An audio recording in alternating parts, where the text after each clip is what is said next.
fighting. Everything's okay? Good, good. 그치, 그치. Alright. So, can you... 알겠습니다.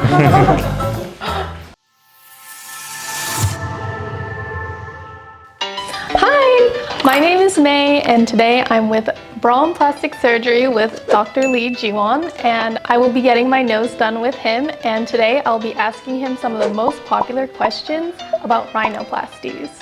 What kind of materials do you use in rhinoplasties? 라이노플라스티에서는 일단 두 종류로 나눌 수가 있어요. 이제 코끝하고 콧대하고 쓰는 재료가 조금 다르게 구분이 돼요. 그래서 코끝에는 비중격이나 비연골, 이제 늑연골 재료를 쓸 수가 있는데, 늑연골에는 이제 기증늑연골과 자가늑연골 두 개를 이제 따로 해서 쓸 수가 있어요. 그리고 콧대에는 흔하게 사용하는 것은 실리콘이 가장 많이 쓰이는데, 또 콧대가 어느 정도 높이가 있고 이런 사람들은 보형물 없이 하거나 기증진피나 늑연골로도 콧대를 높일 수가 있어요. So, what are the pros and cons of each of these materials?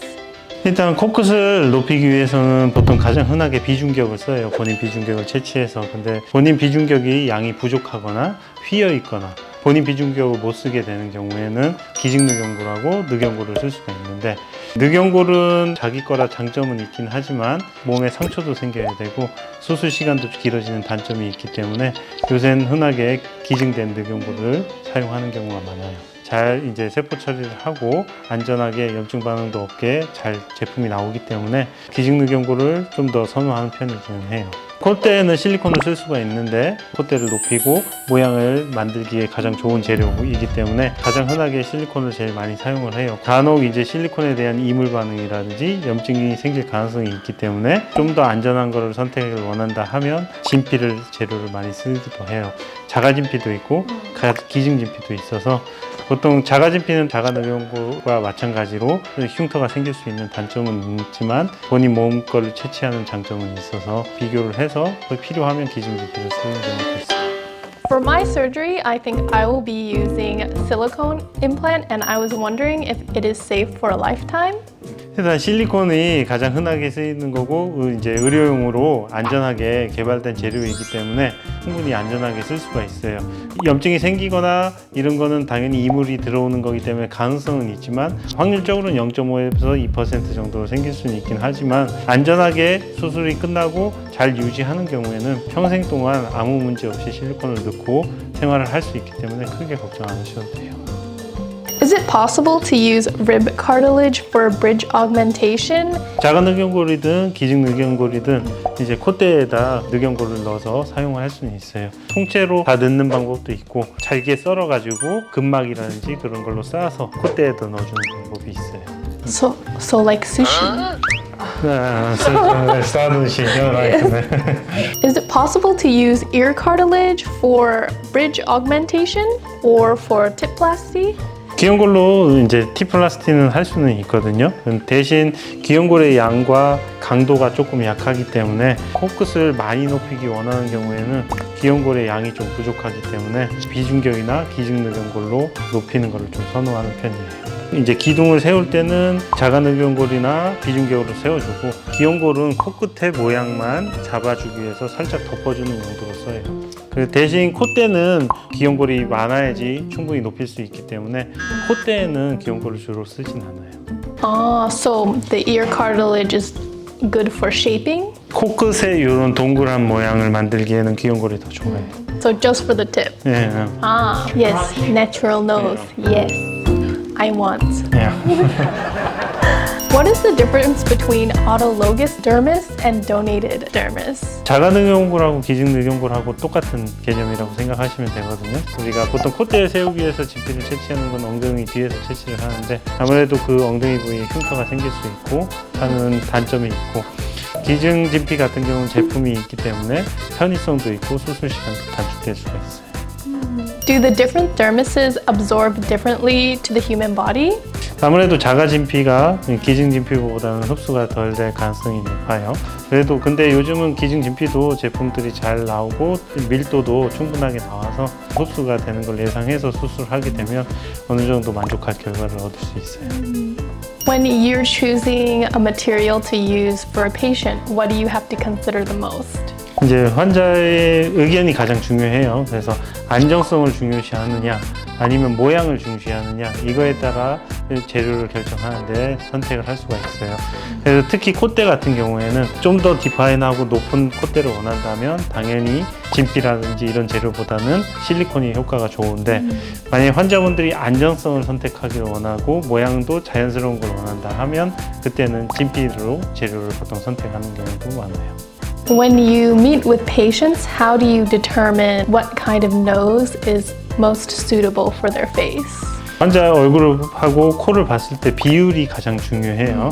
이마에서부터 미간, 코끝, 턱끝까지 해서 비율이 가장 중요하기 때문에 그 비율에 맞춰서 코 모양을 잡아주는 게 가장 우선이고 그 다음으로는 우리가 직선 라인이냐 곡선 라인이냐 환자가 원하는 스타일이나 모양에 따라 디자인을 따로 하는 경우가 많아요. 그리고 코끝을 이제 뭐 자연스럽게 높이고 싶냐 많이 높이고 싶냐 그런 부분에 따라서도 코끝에 쓰는 재료도 변경이 될 수가 있어요. 그리고 기본적인 본인 코 조건도 재료 선택에 영향을 미칠 수도 있어요. 콧대가 너무 낮거나 이런 사람들은 또 실리콘을 써야 되고 콧대가 높고 이런 사람들은 다른 대체 재료를 써서 할 수도 있고요. Do you think my nose is a good height? 콧대 여기 미간이 좀 낮기 때문에 전체적으로 여기 높이 있는 거는 좀 실리콘으로 하고 그렇게 하고. Yes, I want my tip to be smaller and my side profile to be evened out. 네, 그래서 실리콘을 얇게 해서 좀 해도 돼요. A nose surgery and a patient is also getting a facial contouring surgery. Do you have to talk with the other doctors? 윤곽 같은 경우 할 때도 다른 의사하고 협진을 해서 그 비율에 맞게도 코도 디자인하고 이렇게 할 거예요. Should I worry about scarring and where is the scarring? 보통 흉터는 요 콜로멜라 밑으로 들어가거든요. 그리고 콧구멍 안쪽으로 절개를 하기 때문에 누가 이렇게 밑에서 보지 않는 이상은 흉터가 잘 보이지 않기 때문에 크게 걱정 안 하셔도 돼요. 시간이 지나면 그리고 색깔도 많이 연해지고 잘 드러나지는 않을 거예요. 콧볼 축소하는 경우에는 요 주름선 따라서 절개를 하기 때문에 주름선에 흉터가 최대한 가려지게 만들 수 있기 때문에 흉터 걱정은 크게 안 해도 돼요. What is the recovery time for a nose job? 일단 겉으로 드러난 거는 한 5일 정도만 되면 다 제거가 돼서 일상생활은 다 가능해요. 그래도 5일째는 붓기가 조금은 있는 상태이기 때문에 그래도 어느 정도 붓기가 빠지고 자리 잡는 거에는 보통 2weeks가 걸린다고 생각하시면 돼요. 2 weeks. 네. So quick. 네.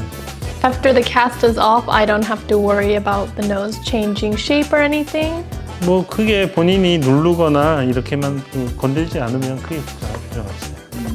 How long do you recommend somebody who has undergone surgery to start exercising again? 가벼운 조깅이나 이런 거는 2주면 어느 정도 가능하고 뭐 수영이나 좀 격렬한 운동 같은 경우는 최소 한 달 지나고 나서 하는 게 좋을 것 같아요.